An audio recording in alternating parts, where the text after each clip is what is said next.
آج کی آیات جو ہے نا وہ ہمارے دل میں کسی طرح سے ہمارے عمل میں اتر جائیں، اور یہی ہماری بخشش۔ سب سے پہلے تو حدیث سے شروع، بہت پیاری حدیث ہے، کیونکہ بیماری کی بات کی تو ساتھ، کیونکہ میں نے یہ پہلے ہی تو شاید میرے میں تھا، تو اسی ایک دم سے وہی بات میری زبان پر بھی آ گئی کہ اکثر جب ہم بیمار ہوتے ہیں ہم سوچ کوئی دعا بتاؤ، میں کون سی دعا پڑھوں، اور کئی دفعہ بعض لوگ بھی ڈرتے ہیں کہ پتہ نہیں دم کرنا ٹھیک ہے کہ اسلام میں کتنی اجازت ہے، کہ کس طرح سے دم کر سکتے ہیں۔ رسول اللہ صلی اللہ علیہ وسلم نے اس کے بارے میں ہماری کیا رہنمائی کی، تو ہمارا تو اتنا پیارا ہے، ایک چیز کے بارے میں رسول اللہ صلی اللہ علیہ وسلم پوری رہنمائی کری، اور یہاں تک میں اکثر یہ بات کرتی کہ وہ دین بتایا کہ باتھ روم میں تم نے کیسے جانا ہے، کون سا پاؤں پہلے رکھنا ہے اور کون سا پاؤں تم نے بعد میں، اتنی بڑی بات، اور دعا کون سی پڑھ کے تم نے جانی ہے۔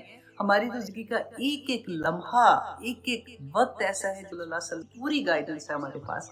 تو آج ہم یہ دیکھیں گے کہ اللہ صلی اللہ علیہ وسلم کیا طریقہ بتایا کہ بیمار ہو تو ہمیں کون سی دعا کرنی چاہیے، اور اگر ہم خود نہیں پڑھ سکتے تو جو ہمارے ساتھ ہوں وہ کون سی دعا۔ یہ حضرت عائشہ رضی اللہ عنہا بیان کریں، بخاری کی حدیث ہے، بخاری کی 5750 اور سنن ابن ماجہ کی 1619۔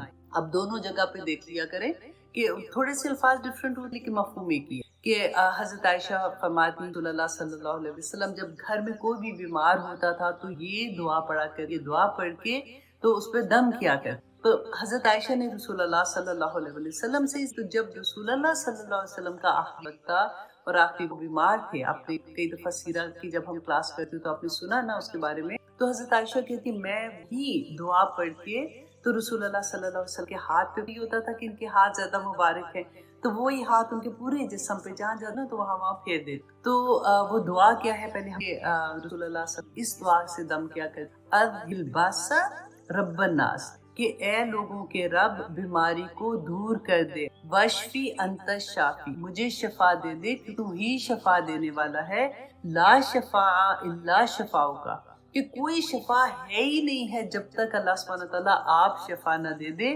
شفاء لا یغادر سقما، کہ ایسی شفا عطا کر دے کہ بیماری جڑ سے نکل جائے۔ اب دیکھیے اتنی خوبصورت لفظ ہے، یہ جو آخری میں نے پڑھا نا شفاء لا یغادر سقما، یہ تو مجھے اتنا پیارا سینٹنس لگتا ہے کہ میں اگر اپنے پاس سے دعا مانگوں نا تو یہ لفظ میرے ذہن میں بھی نہیں آیا کہ میں اس ڈیپتھ سے دعا کروں کہ اللہ یہ بیماری کو جڑ سے ہی ختم کر دے۔ تو وہی یہی دعا آپ، اچھا اب دوسرا یہ ہوتا ہے، میں کوشش کروں گی بھی بنا دوں اور اس میں یہ دعا بھی لکھ کے آپ لوگوں کے ساتھ شیئر کروں تاکہ آسانی سے یاد کر لیں۔ لیکن جب تک میں ویڈیو پوسٹ کی نا، آپ لوگ گوگل میں جا کے صرف اتنا چھوٹا سا بھی آپ لکھ دیں گے نا اذھب الباس، تو وہ پوری دعا آپ کے سامنے آ جائے گی۔ اب وتھ ترجمہ اردو ترجمہ ضرور ساتھ یاد کیا کریں، کیونکہ اس کو جب ہمیں سمجھ آتی ہے نا کہ اس دعا کا مطلب کیا ہے تو پھر اور بندہ دل سے انٹینسٹی سے وہ اس کو مانگتا ہے۔ تو رسول اللہ صلی اللہ علیہ وسلم کا آخر جب حضرت عائشہ جو ہے دعا پڑھ دم کرتی تھی، اذھب الباس رب الناس واشفی انت الشافی لا شفاء الا شفاؤک شفاء لا یغادر سقما۔ تو جیسے کئی دفعہ ہوتا ہے نا ایسی بیماریاں سے خدا نخواستہ کینسر کا پتہ چلتا ہے، تو اس وقت کے لیے بہت پیاری دعا ہے کہ اللہ جڑ سے ختم کر دے تاکہ یہ بیماری واپس کبھی بھی نہ لوٹ کے آئے۔ تو حضرت عائشہ فرماتی کہ آخری دن جب رسول اللہ صلی اللہ علیہ وسلم کا وصال ہوا تھا تو کہتی میں نے دوبارہ سے ان کے پاس آئی اور یہ دعا پڑھ کے دم کرنا چاہا، تو رسول اللہ صلی اللہ علیہ وسلم نے اپنا ہاتھ جو ہے کہ ہاتھ سے الگ کیا اور دعا کہ اللہ تعالیٰ ہمیں آخر کلمہ نصیب کرے اور ہمیں بھی ایسی دعائیں کرنے کی توفیق دے کہ رسول اللہ صلی اللہ علیہ وسلم کے آخری الفاظ کیا تھے، اللہم اللہم، اے اللہ مجھے بخش دے، میری مغفرت فرما، والحقنی بالرفیق الاعلیٰ، اور بلند مرتبہ ساتھیوں کے ساتھ ملا دے۔ سبحان اللہ۔ تو یہ رسول اللہ صلی اللہ علیہ وسلم کے آخری الفاظ تھے، آپ بھی یاد کر لیجیے، یاد ہوگا تو اس وقت آخری یاد رہے گا کہ دعا پڑھنی۔ تو یہ بہت پیاری دعائیں تھی، سوچا کہ آپ لوگوں کے ساتھ شیئر کر دوں۔ تو آئیے جناب ہم آتے ہیں اپنے کی طرف، ہم کریں سورۃ التوبہ اور آج ہم کی آیت نمبر 110۔ اور ہم پہلے کے لاسٹ کلاس میں ہم نے کیا پڑھا تھا کہ ہم پڑھ رہے تھے نا مسجد بنانے کی خاطر جو ہوا تھا کہ رسول اللہ صلی اللہ علیہ وسلم کے، اب میں جو لفظ بولوں گی نا آپ نے غور کر، کیونکہ ابھی جو لفظ بول رہی ہے وہ قرآن کے ورڈ، لیکن اللہ سبحانہ تعالیٰ نے انہی لفظوں کو کیا لفظ، یہ ہمیں انشاءاللہ ہم دیکھیں۔ رسول اللہ صلی اللہ علیہ وسلم زمانے کی بات ہو رہی ہے نا کہ مدینہ میں تھے، تبوک سے پہلے کی بات ہے کہ کچھ لوگوں نے